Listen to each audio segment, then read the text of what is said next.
Assalamu alaikum everyone, this is me Mehnaz and welcome to my YouTube channel.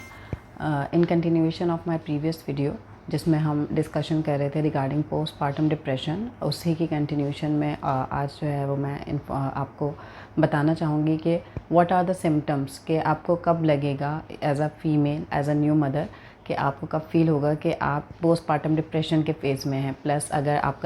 As a mail, अगर आपके life partner में, आप अपने partner में ये चेंजेस फील आउट कर रहे हैं, तो it means she is suffering from postpartum depression. तो पोस्टपार्टम डिप्रेशन के जो सिम्टम्स हैं उनमें सबसे फर्स्ट है कि जो है वो आप रेस्टलेस फील करते हैं या मूडी फील करते हैं। किसी एक वक्त में आपका मूड बहुत अच्छा हो जाता है, किसी एक वक्त में आप जो है वो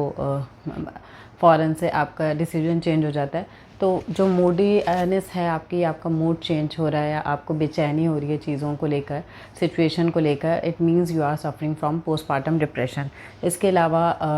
बहुत सी न्यू मदर्स जो हैं वो फील करती हैं सैडनेस, उदास होना, या उन्हें लगता है दे फील होपलेस, और या फिर बहुत ज़्यादा ओवर एक्साइटेड, जो कि नॉर्मली एक एक्साइटमेंट लेवल होता है, लेकिन अगर आपको फील हो रहा है कि आप चीज़ों को लेके ओवरवेल्म्ड हो रहे हैं या बेबी को लेके ओवरवेल्म्ड हो रहे हैं, तो it is also a reason of postpartum depression. इसके अलावा जब पोस्टपार्टम डिप्रेशन में, क्योंकि आपके मूड स्विंग्स हो रहे होते हैं, आपके मूड चेंज हो रहा होता है, आपको रेस्ट आपको नहीं मिल रहा होता, प्रॉपर चीज़ें आपके अंडर कंट्रोल नहीं आ रही होती हैं, तो आपको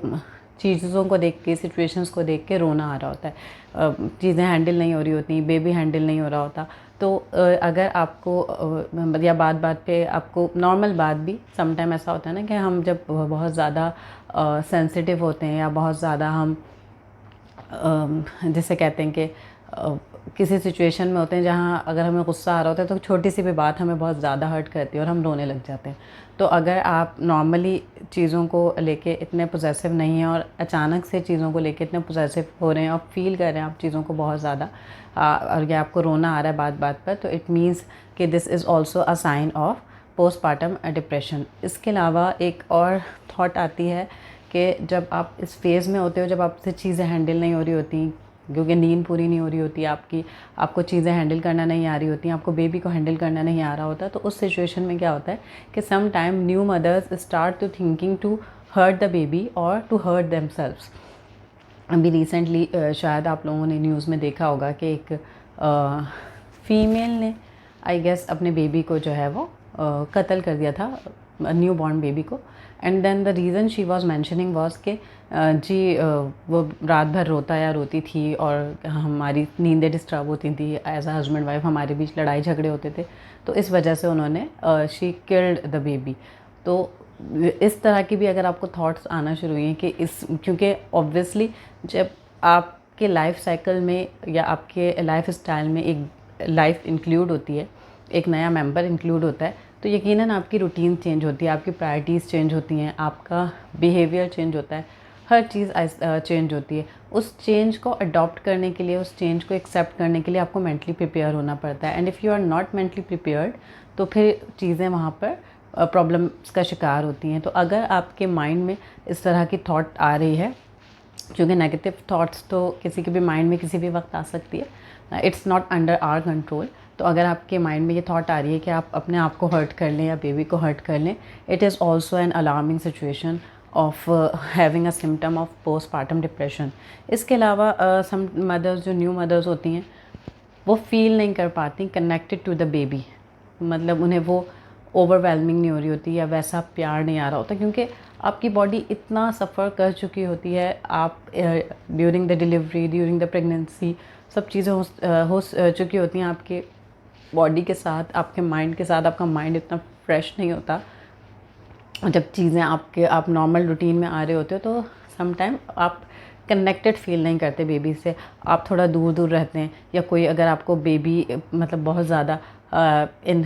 एम्फसाइज करता है कि जी बेबी को देखो, इसका खाने का टाइम हो रहा है, इसका डायपर का टाइम हो रहा है, और ये सब बातें अगर कोई आपको कहता है, तो आपको इरिटेशन होना शुरू हो जाती है, कि मतलब आपको बर्डन लगने लगती हैं चीज़ें, और फिर आप कनेक्ट नहीं कर पाते, कि मतलब आपको फील हो रहा होता है कि यार इसके आने से शायद मेरी लाइफ की रूटीन जो है वो चेंज हो रही है, या लोग मुझे जो है वो ये सब कह रहे हैं। तो ये सिचुएशन भी अगर आप जो है वो आपको फील हो रहा है कि आप कनेक्टेड नहीं है बेबी से, आपको वैसा आप रिस्पॉन्स नहीं दे पा रहे बेबी को, तो it means this is also a sign. इसके अलावा आपको जो है वो कोई एनर्जी फील नहीं हो रही होती, कोई मोटिवेशन फील नहीं हो रही होती। अब जैसे रूटीन चल रही है आप उसे चला रहे हैं, आपको ये फील नहीं होता कि जी हमें उठना है, ड्रेसअप करना है, ये चीज़ करनी है, ये करना है, वो सब चीज़ें फील नहीं हो रही होती। It's also an alarming situation. इसके अलावा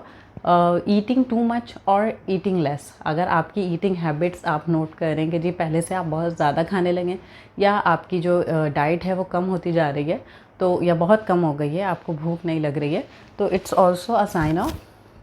पोस्टपार्टम डिप्रेशन। इसके अलावा अगर आप बहुत ज़्यादा सो रहे हैं आपकी या बहुत कम सो रहे हैं, ये दोनों साइंस भी मतलब आपको लगता है कि आपकी एक नॉर्मल रूटीन है जो आप 7 से 8 घंटे सोते हैं या 9 घंटे सोते हैं लेट्स सपोज, तो आप उससे अगर कम सो रहे हैं या आप फील कर रहे हैं ऑल डे स्लीपनेस, तो it means this is also a reason of postpartum depression. इसके अलावा आपको अगर जो है वो डिसीजन मेकिंग में प्रॉब्लम्स आ रही हैं, आप किसी भी चीज़ को लेके डिसाइड नहीं कर पा रहे, डिसीजन नहीं ले पा रहे, it's also again a sign of postpartum depression. इसके अलावा आपको कहीं ना कहीं अचानक से जब चीज़ें मेंटेन नहीं हो रही होती, ये सारी चीज़ें जो मैं आपको बता रही हूँ, ये सब चीज़ें अगर आप फील कर रहे हैं तो समहाउ आप ये फील करने लग जाते हो कि जी we are a bad mother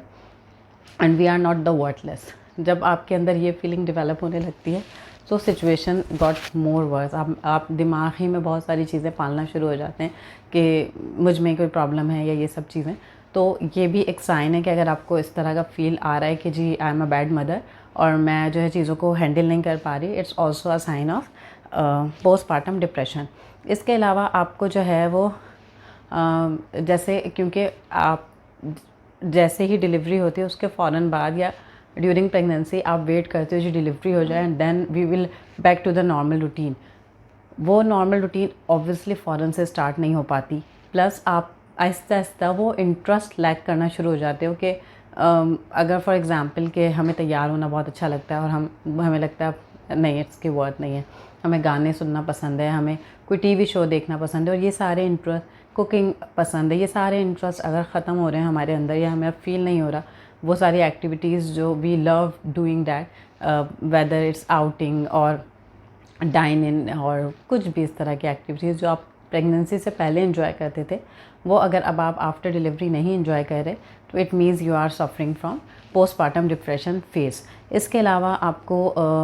जो है वो फील होता है कि आप जो है वो डिस्कनेक्ट होना शुरू हो जाते हो लोगों से, आप अपना सर्कल जो है वो लिमिटेड करना शुरू हो जाते हो, आपको लोगों से बात करना पसंद नहीं होता, आप फ़ोन आंसर्स करना पसंद नहीं करते, समटाइम मैसेजेस आ रहे हैं आप रिप्लाई नहीं कर रहे, समटाइम कॉल्स आ रही हैं आप अटेंड नहीं कर रहे, आप फैमिली से कुछ शेयर नहीं कर रहे, फ्रेंड्स से कुछ शेयर नहीं कर रहे, उनसे बात नहीं कर रहे। तो इट्स ऑल्सो अ फेज़ जहाँ पर आप डिस्कनेक्ट फील करने लगते हो, this is also a symptom. Plus आपको जो है वो इसके अलावा कुछ पेन्स ऐसे होते हैं जिसमें हेडेक हो गया, आपको बहुत ज़्यादा हेडेक रहने लगा है, आपको पेन हो रहा है बॉडी के किसी भी पार्ट में। इसके अलावा आपको स्टमक पेन रह रहा है जो कि लॉन्ग टाइम के लिए लाइक 1-1.5 हफ्ते से ज़्यादा आप same kind of pain feel कर रहे हो, तो it's also a symptom of postpartum depression. इसमें से कोई भी सिम्टम अगर आपको फील हो रहा है एज अ न्यू मदर और एज अ मदर और